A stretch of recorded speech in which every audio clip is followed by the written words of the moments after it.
Oh. So ngayon, mga kababayan, sabi ko nga sa inyo eh, ito, kapag ka isa sa mga manok ni Sarah lumipat, magbumitaw, ibig sabihin, wala na. Wala na, mga kababayan. Una, yung mga kongresista sa Mindanao, lahat hindi na sumuporta kay Sarah. Biruin nyo sa 60 kakongresista sa parting Mindanao. Ah, 8 lang ang nagno sa impeachment sa Congress. 8 lang. Ah, 41 nag-yes. Biruin nyo yan ha. 41 nag-yes, 8 nag-no sa 61. Congressman yan ha. At meron pa akong napanood. Kung ang mga congressman, gobernador, mayor umayaw, zero ang boto ni Sarah. Wala talaga, mga kababayan. Iniiwan si Sarah. At take note, kung si Bongo tumalikod, putang ina, klarong-klaro na, sampal sa pagmumukha ng mga bobong DDS yan. Si Bongo na nga mismo tumalikod ni. Niwala ako, mga kababayan. Maniwala ako, malaki ang twist. Big, big twist. Si Bongo talaga. Ang pang-16 na miyembro ng majority bloc. Si Chis pang 12, si Joel pang 13, yung magkapatid na Bilyar pang 15, Camille Ann, Mark, si Bongo ang pang 16. Pagdating sa conviction, putang ina, convict mo o kulong ka, niwala ka. Gaganon yun eh. Convict o kulong. Convict mo na para di ka makulong. Pag nakulong siya naman yun, ano bang magagawa niya? Yeah? Di ba? O ngayon, kung ang sigaw nila sa Mindanao ay Sara, Sara, Sara. Bakit ito? Napanood ko si Sara Duterte, inayawan. Ito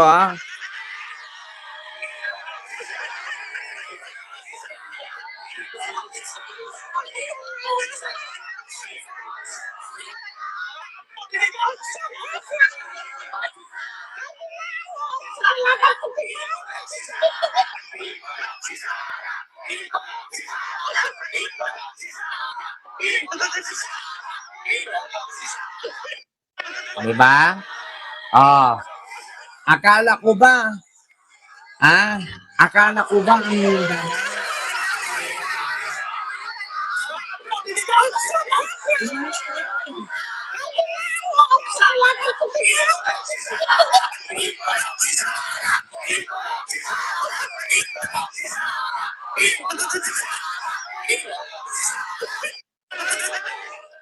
di ba?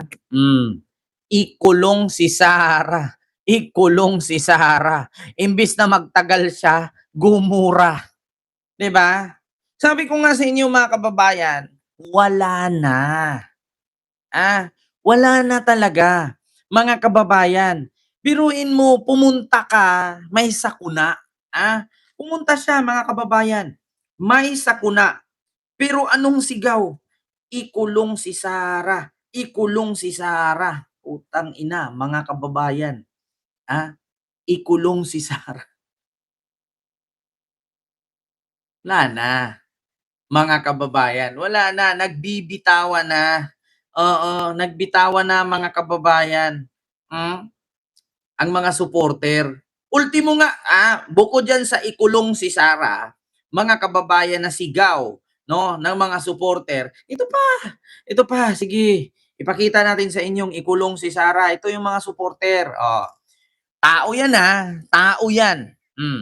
Mga tao yan, nagsigawang ikulong si Sara. Doon yan mismo sa Mindanao. Nangyari yan sa Jensan. Paano pa tong isa? Mga kababayan, Diyos mio Marimar. Paano pa to? Wait lang Ito.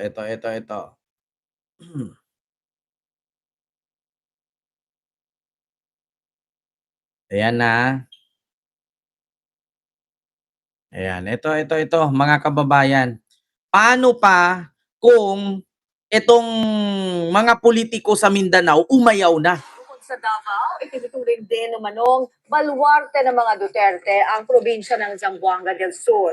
Pero bakit nga ba tila bumaligtad na ang suporta ng Pamilya Yu o ang kinikilalang most powerful political clan ng probinsya?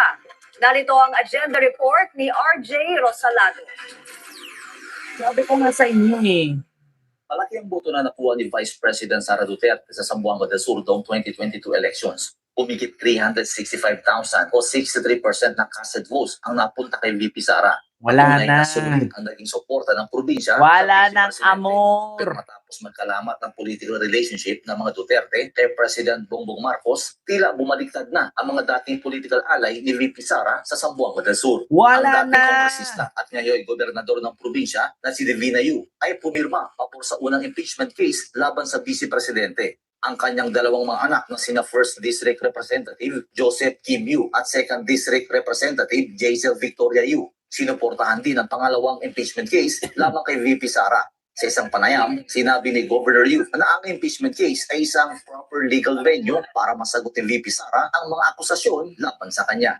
Ma'am impeachment Carmelita. nandiyan na yan eh. Mm. So, siguro pag-usapan nila sa Senate para ma-vindicate din si VP kung totoo ba yung mga accusation sa kanya or hindi. Iginiit din ni Governor Yu na hindi sunod-sunuran sa kanya ang kanyang dalawang anak at sariling desisyon nila umano ang suportahan ng impeachment case laban kay VP Sara.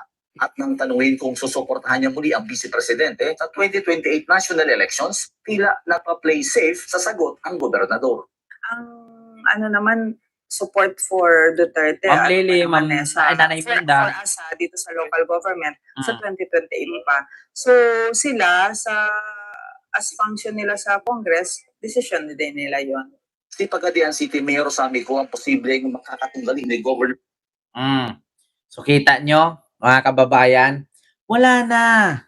Nag-alisa na, Ma'am Rica Galang, Ma'am Ivo, Nanay Minda, Ma'am Lily Tunini.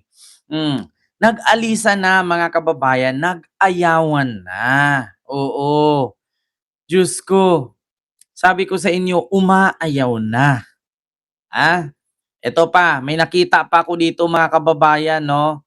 Isang ano ba to? Saan ba yung nagsalita dito na si Sara 300,000 boto niyan dito dati.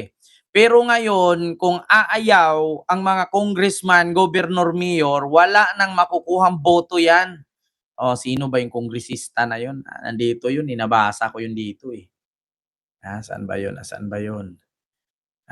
Sino ba yung congressman na yun? Ito, Sara. Wala daw makukuhang boto. Ayan Sara, walang makukuhang boto sa Zamboanga. Nako, ito na nga mga kababayan, Del Sur. Ito ka ngayon. Ito yon, nagsalita yung isang mayor ba yun? Governor ba yun, mga kababayan? Hindi ko lang siya makita. Short video lang yun eh. Siguro napanood nyo yun, mga kababayan. Kaso lang short video lang yun eh. Na napapanood ko na nagsalita yung isang mayor ba yun o governor ng Zamboanga del Sur. Na sinabi niyang walang botong makukuha si Sara kung ganun. Diyos mio Marimar. Hindi ko na mahagilap, mga kababayan. Basta ako na nagsabi sa inyo, nag-atrasa na. Umayaw na. Ano pa ba ang gusto nila? Wala na, mga kababayan.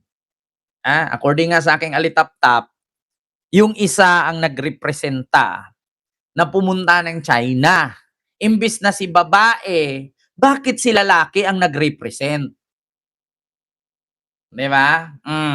Kasi nga, alam na nila eh. Alam na nila.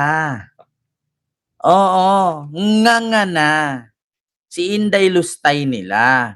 Nga na. Mga kababayan, Diyos mio Marimar. Actually, na-save ko ata yun eh. Yung tawa ako ng tawa, pero hindi ko na siya mahagilap. na ultimo si congressman, binawi pa ang kwento ni congressman. Sabi niya, kung ganyan mangyayari, hindi na, wala nang buboto dyan. Oo, mahihirapan siyang kumuha ng 300,000 ulit, sabi niya. Eh, kung ikaw ba naman aayaw yung mayor, congressman, governor, eh sino na lang boboto sa'yo? Kung hindi ka i-endorso. Oo.